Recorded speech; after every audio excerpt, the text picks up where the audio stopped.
que o Swami ele, ele evidencia mais uma vez a problemática do Arjuna, né?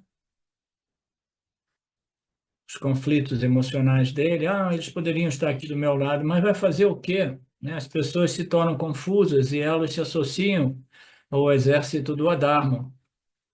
Né? Você tenta alertar as pessoas um pouco, né? Mas as pessoas não, elas passaram por um processo que elas foram enganadas. Nós estamos vivendo neste período no qual o engano ele prevalece em todas as áreas sociais, né, da humanidade, né?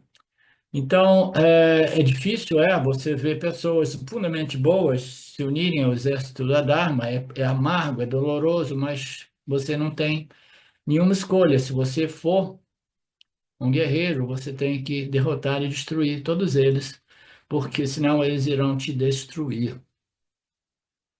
Você tem que seguir esta compreensão cognitiva, que o Swami coloca esta personalidade cognitiva, contrariamente, em oposição à personalidade sentimental, digamos assim. Arjuna perdeu a sua discriminação, a sua capacidade cognitiva por causa de uma fraqueza sentimental emocional, tá? Então, a gente não deve fazer confusão. A personalidade cognitiva é a nossa capacidade de discriminar e discernir entre o Dharma e o Adharma, entre outras coisas, né? Não devemos fazer confusão a respeito daquilo que o Swami diz, que o autoconhecimento, tanto quanto, do mesmo modo, o conhecimento a respeito de Mitya, Ishvara, Jiva, Jagara, ele precisa transformar a nossa personalidade emocional. São duas coisas distintas, tá? Emocionalmente, na medida que nós vamos encontrando os objetos e as experiências do campo, a gente vai experimentando emoções. Essas emoções são em quase todas elas, né, originadas de quê? Uma sensação de atração ou repulsão a respeito daquele objeto de experiência. Você quer falar alguma coisa, Betânia? Estou pensando aqui, professor, né, essa discriminação cognitiva que deve dominar a ação. Fico pensando que quem não tem clareza, num conhecimento sobre a verdade, um conhecimento, mais amplo, pode discriminar, né, intelectualmente sem ser dármico, né? Então, também tem, não, estou pensando aqui, essa discriminação, ela vem de um lugar que você tem o conhecimento para poder discriminar, Sim. né? É, Senão, é por isso que os essa Vedas, discriminação fica um pouco discriminação daquilo que eu conheço, e às vezes eu só conheço algo que é adármico, ou aquilo que não, enfim, não sei. Estou pensando aqui, não, porque não, isso é mais ou menos em linha do que eu tentei fazer, abrir um parêntese para evitar possíveis confusões a respeito desse conceito de personalidade cognitiva. Nada mais é a discriminação. Você tem que desenvolver uma mente muito discriminativa para ser capaz de discernir entre o certo e o errado, o bem e o mal, o Dharma e o Adharma, né? Então, isso é uma coisa. Então, a maioria das pessoas pensa, mas eu sei discriminar entre o bem e o mal, entendeu?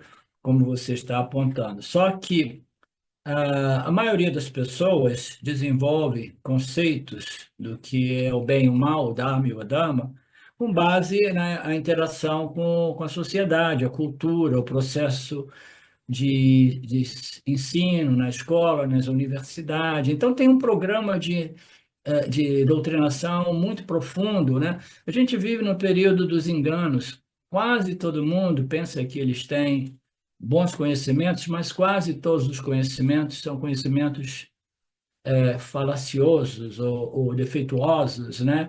Confusos, invertidos. A inversão é muito comum nesse período do Kali Yuga, tá? Então, isso é um outro tema, tá? A gente não precisa ir lá. Conhecimento é conhecimento. Então, para simplificar, a gente vai vendo, experimentando, né?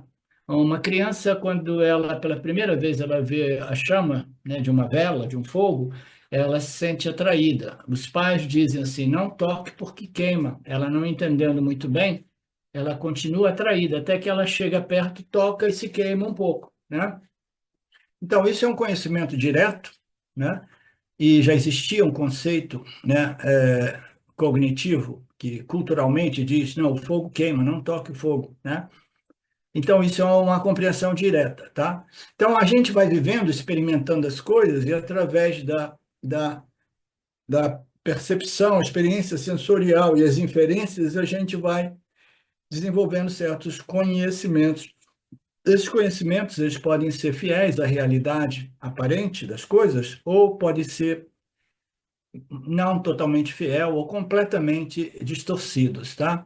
Então, todo o conhecimento que a gente tem depende em percepção sensorial e inferência que nós fazemos. A nossa capacidade é limitada, principalmente quando nós somos muito jovens, movidos por muitas químicas e muitas, né, tendências emocionais violentas, etc. Então, a gente entra no processo cultural no qual a gente vai receber ensinamento das escolas, isso e aquilo, e aí a gente entra na sociedade nos dias de hoje, que a comunicação digital, ela domina.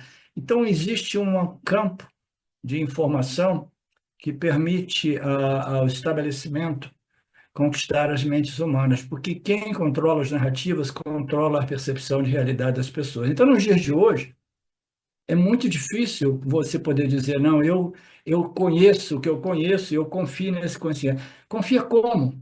Ah, não, porque você aprendeu diretamente? Não, não, mas eu recebi informação. Uma vez uma pessoa me disse, uma pessoa que veio passar um tempo comigo aqui, eu comecei a tentar abrir os olhos dessa pessoa em relação a algumas coisas.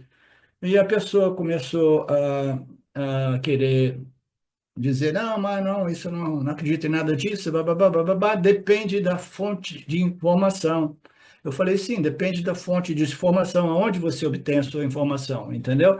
Então, a gente vai obtendo informação através dos meios de comunicação. Todos eles foram infiltrados, dominados, corrompidos, entendeu? Pelo estabelecimento. Então, quase tudo que a gente tem como conhecimento é falso conhecimento, conhecimento enganoso, tá? Então, isso que a Betânia está dizendo é que a gente vai discriminar com base naquilo que a gente pensa se é real, seja certo, seja bom conhecimento, mas a maioria do conhecimento que a gente tem a respeito do mundo é falso conhecimento. Se eu contasse para vocês a real situação do que está ocorrendo nesse planeta, vocês muito provavelmente perderiam respeito por mim, pediriam assim, o professor pirou de vez, tá? Mas é muito, muito, muito grave o que está acontecendo no planeta.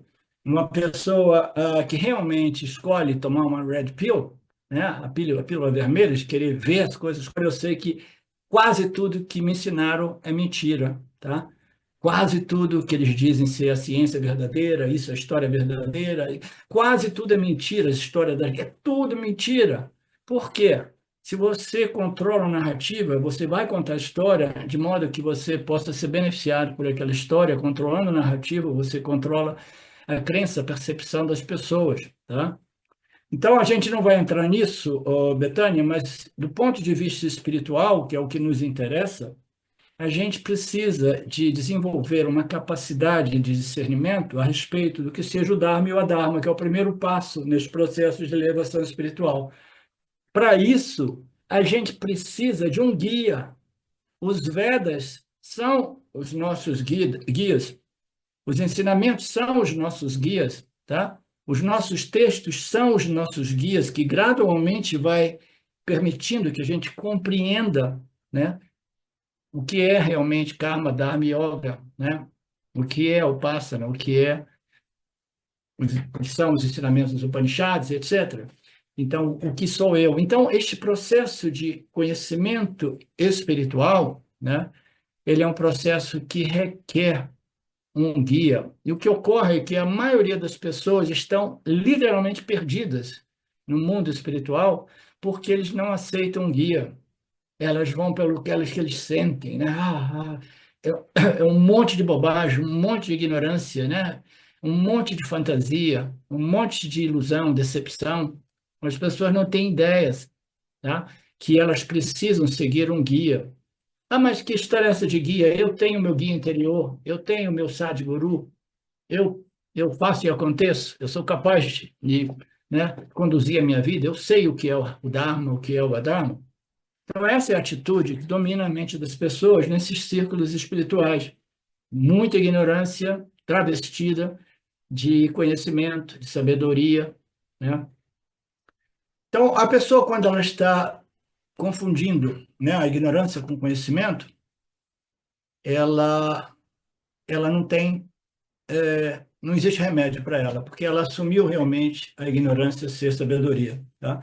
Então, a gente precisa de chegar num ponto no qual a gente admite, eu não sei nada, tudo isso é ignorância espiritual, tudo que eu sei a respeito do mundo, tudo isso é manipulação, mentira, entendeu? Processo de controle mental da vida humana, da mente humana, ou engenharia social, como nós queiramos, né?